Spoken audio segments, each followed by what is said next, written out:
It's Overreaction Monday here with Mitchell Renz, host of the Raiders Report after the Raiders' sixth straight loss to the Miami Dolphins, 34-19. What we're going to talk about here today are the top three things that I believe that Raider Nation needs to discuss after this game. And a lot of times I show up here on Overreaction Monday after a Raiders loss, and I go, well, and I get upset. There's no sense of getting upset anymore. If anything, I'm going to do a good job today trying to show what are some of the positives that we can get away from this football game. What are some of the positives that we need to be looking forward to going on, because I'm not going anywhere. And if you're not going anywhere either, hit that subscribe button, turn on those notifications, help us get to 180,000 subscribers. I've been doing this show for a long time, and I know how out the nation is. But if you're still that diehard fan that doesn't give up no matter what, subscribe. I'm not going anywhere. So let's get into the very first thing, because to me, Brock Bowers sent a very, very loud message. I'm not talking about the message that CBS maybe or maybe not apparently blocked with that touchdown celebration. But Brock Bowers is the best tight end in the National Football League. I've been saying it for weeks. This one is not an overreaction. This is for just win, babies. Believe it, baby. Bowers leads all tight ends in the National Football League in targets, receptions, receiving yards, first down catches, and that is with Gardner Minshew, Aiden O'Connell, Desmond Ridder, Luke Getsy, and the list goes on and on and on. He is having the greatest rookie tight end season of all time. I always sit up here on the show and I say how difficult it is for rookie tight ends to get acclimated and to get it going right away in year one. Bowers isn't having that problem, and I think that we should have been able to recognize that because he was the best football player on a Georgia team that was dominating college football. I know they didn't go three straight, but dang it, I think a lot of people would say they might be the best team for 3 straight years. Not only can he catch the rock, he is a great pass blocker. He's a great run blocker. They use him in just all these different areas of the football field, and sometimes, even when you're lined up in a perfect spot, you can't do anything about it. And the Dolphins yesterday knew that Bowers is going to get his work. They knew that he was going to get his targets. They knew that that was Scott Turner's plan. And sometimes when you're just this good, you can't slow him down. 16 targets, 13 grabs, 126 yards, and a touchdown. I mean, we're talking about unbelievable numbers here, not only for just a rookie tight end. We're talking about unbelievable numbers in terms of all tight ends to ever play in the NFL. When you got 70 catches, 706 yards, and 3 touchdowns, people are going to start take note of that. Like, some of the greatest tight ends of all time have not done what Brock Bowers is doing in his first year. In fact, look at this stat right here. The most receptions by a tight end through 10 games. I'm not saying rookie year. I'm talking most receptions by a tight end through 10 games in a single season. The leader, Zach Ertz, was 77. His quarterback was better. Jason Witten back in 2012 was 73.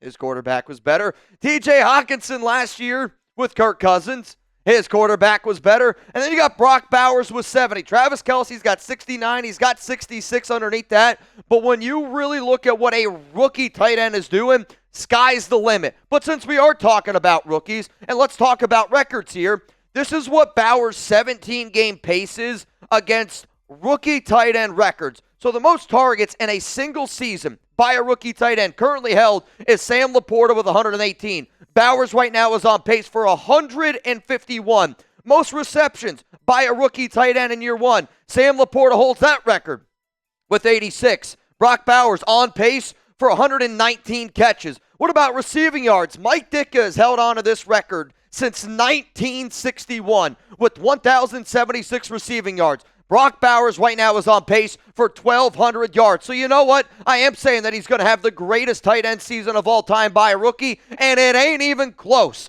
But this is also going to be the pinned comment here on today's show. And I know that when you wake up on a game day, when you wake up on a Monday, it doesn't quite feel the same anymore. But Brock Bowers is much-watched TV, so give me a yes, give me a no. Is he the best tight end in the NFL?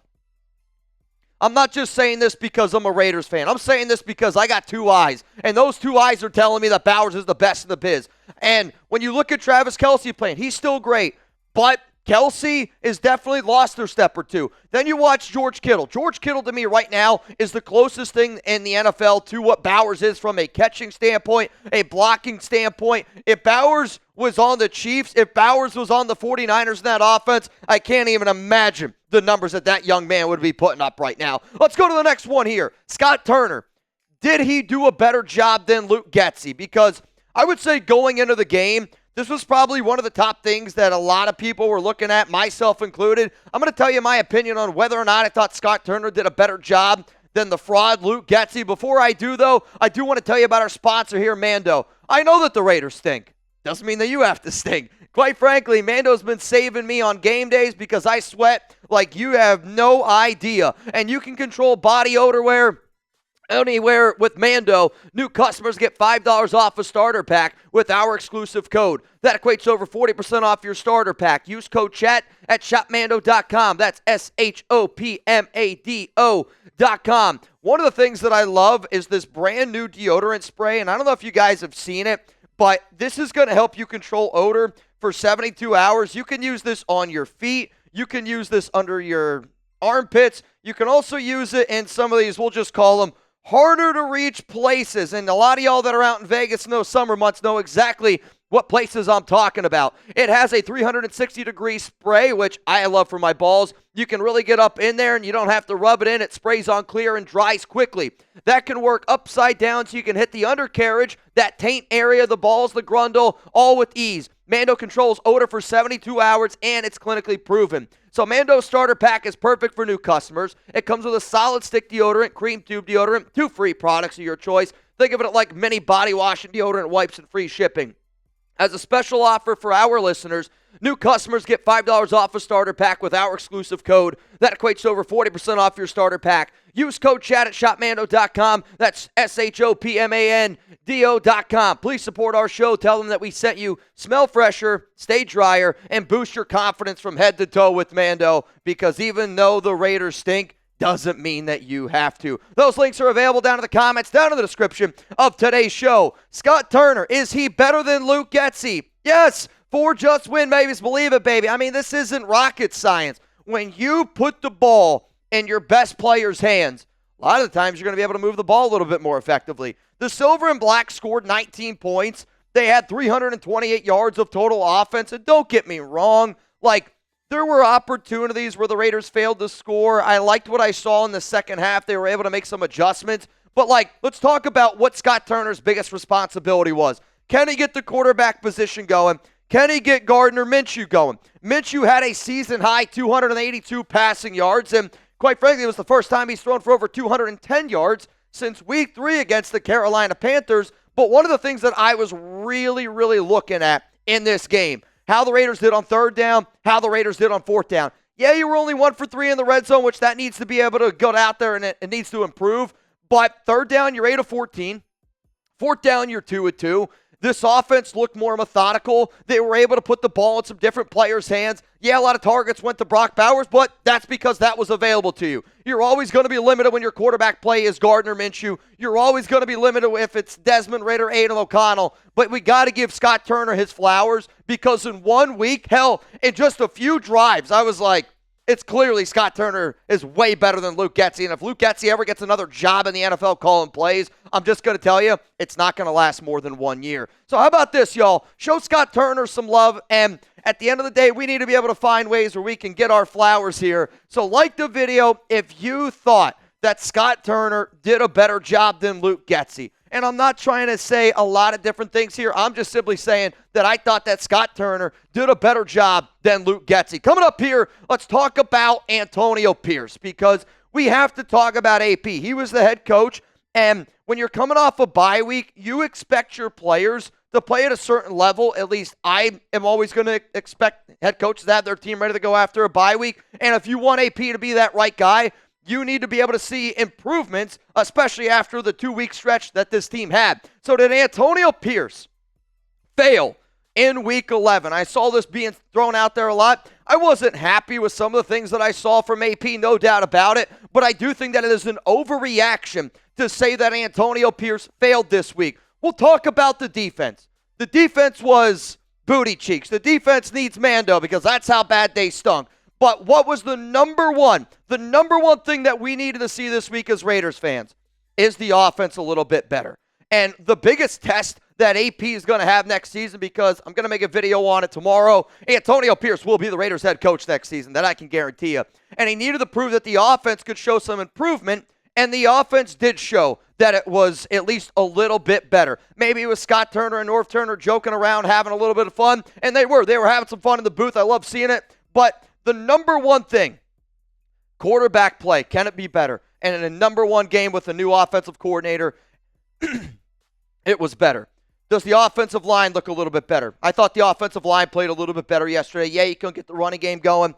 Had a few injuries here and there. But then also, you got the ball in the hands of Brock Bowers. You're going to have to build your offense around Bowers going forward. And Antonio Pierce, I think, did a good job getting that message clear through Scott Turner, something that they worked on during the bye week. However, though, the Raiders' defense was absolutely positively terrible on Sunday, and I wish I could have seen more of the Raiders' offense, but the problem was the defense couldn't get you off the field, man. I mean, and this team wasn't ready to play from the jump. Like, you go back, you look at that very first drive, and the Dolphins were 3rd down and 20. We were about to get them off the field. Horrible face mask or holding call. It was a holding call by Levon Chase and gives them another opportunity. I look at what teams look like coming out right from the jump, and the Raiders started a little bit slow, and their defense failed to make any types of adjustments. I mean, I'm going to read you what the Dolphins did on offense, and the fact that they only scored 34 points is going to blow your mind. So on the first drive, 14 plays, 70 yards, took up 8 minutes, touchdown. Next drive by the Dolphins, 16 plays, 52 yards, takes up 8 minutes, field goal. Third drive, 4 plays, 25 yards, end of the half. It was the only time the Dolphins did not score. 14 plays, 97 yards, almost 8 minutes, touchdown. 10 plays, 60 yards, almost 5 minutes, touchdown. 4 plays, 70 yards, minute, touchdown. 4 plays, field goal. Miami scored on every drive, and if you're going to be a head coach that predicates himself on being a defensive-minded coach, yeah, you did not fail. But the grade that you're going to get here is not going to be a good one, because we did get what we wanted to see, that the Raiders' offense was playing better. However, though, the defense might have been the worst defensive game that we've had. Have we had injuries? No doubt. We've had a lot of injuries on defense. But you expect your defense, you expect whatever your head coach's number one thing is, which is defense, to be able to do a little bit better job. And Patrick Graham deserves some blame too. But if you think that Patrick Graham is a bad coach, you don't know ball. So let me know down in the comments here, and I want you to grade it. I want you to grade AP's coaching performance against the Miami Dolphins. A, B, C, D, or F. You're going to get hit with another YouTube ad break. I want you to scroll on down, give me your answer, because after that ad break, I'm going to give you mine. My answer here for Antonio Pierce and how he did, I'm going to give him a C- grade. And that's even tough for me to do because the defense was that bad, but we got to look to the future. And the future is this. We need to find a quarterback, and we need to find somebody that can call plays and execute an offense to the level of what AP wanted originally in Jaden Daniels and Cliff Kingsbury. I don't know if that's going to happen, but based on what I saw in just a one-game sample size, Scott Turner was much better. So one more time here, a quick little recap. Brock Bowers is the best tight end in the National Football League. Scott Turner is better than Luke Getsy. Did AP fail in Week 11? That's a bit of an overreaction, but I need to see more from the offense and definitely need to see more from the defense moving forward.